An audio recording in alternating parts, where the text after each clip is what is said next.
Action. For example, if we take the worst pies in London, how am I going to know that I've got to sing this song, hit a rolling pin on the thing, make a pie? How am I ever going to know that I've got enough time to sing that, walk across to the pie shop and talk to Sweeney? That's been the hard one for her, because when you record the orchestra, we have to make those decisions without seeing the film. Stop there.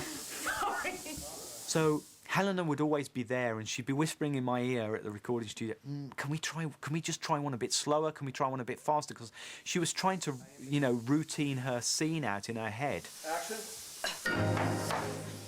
We hadn't actually done any acting together, me and Johnny, so I didn't really know. So sometimes you did come across, but you thought like, oh, I thought you were going to look at me at that.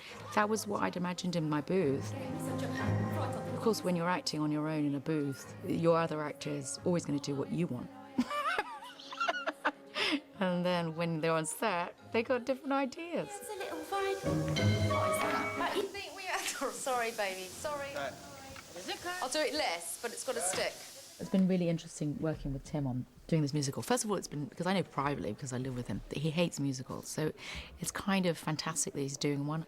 This is my territory, because you know, he thinks that Billy, our son's going to be gay, because he listens to Judy Garland, and I've just brought him up on musicals.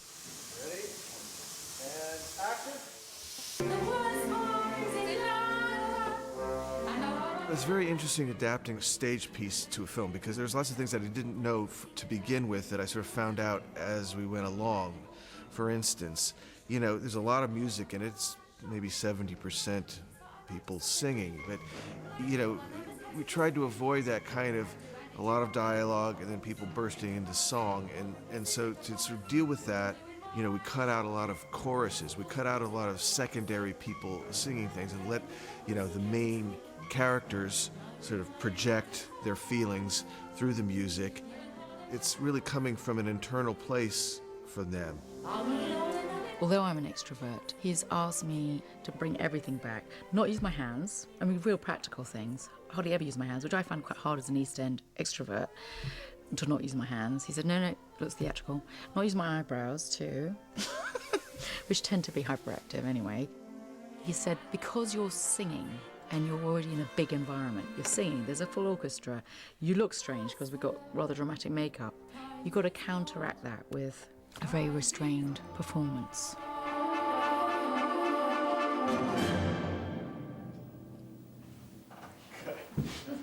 And if you're beautiful, what then with yellow hair like wheat? Once we got to the set, it was a lot nicer than I expected it would be. I mean, the idea of lip syncing, because you're lip syncing in a sense, but at the same time you're not, because I mean on the set while we're doing it, we're singing it, we're belting it out like idiots, which is the right thing to do. But the pre-record is the guide and is also the safety net in a sense. Great. You don't necessarily have to hit the note properly, you know, each time on set. It felt like we were making kind of an old-fashioned horror movie, silent movie with music, and you know, kind of going back to the kind of performers like Boris Karloff or Peter Lorre or Lon Chaney, people that were very expressive in those old horror movies, but then just set to music. And if you're beautiful, what then? In silent film, you know, when the director was off camera, he could sort of say, you know, turn right, you know, do this, you know, and I mean, Tim has the freedom to do that while there's the pre-record going on. Any sound is, you know, the dot, whatever, anything is welcome at that point. Goodbye, Joanna. I can't anticipate. It's always a surprise when I see a film of his. And then I go like, oh my God, that's what he saw. Because he's a private individual, definitely creatively. Mrs. Lovett, you're a bloody wonder, eminently practical. It's very musical, and you can see it in the rhythm of not just the cutting, but the way the camera glides, the way it moves, the choice of angles. He's responding to the music. This is Tim Burton's giant salute to, yeah, classic horror films. It's a beautiful marriage from two completely different worlds.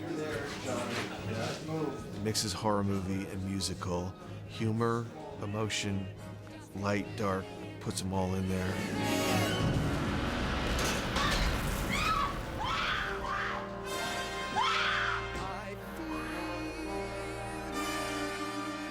That's what'll make it interesting, as long as I don't ruin it in the process.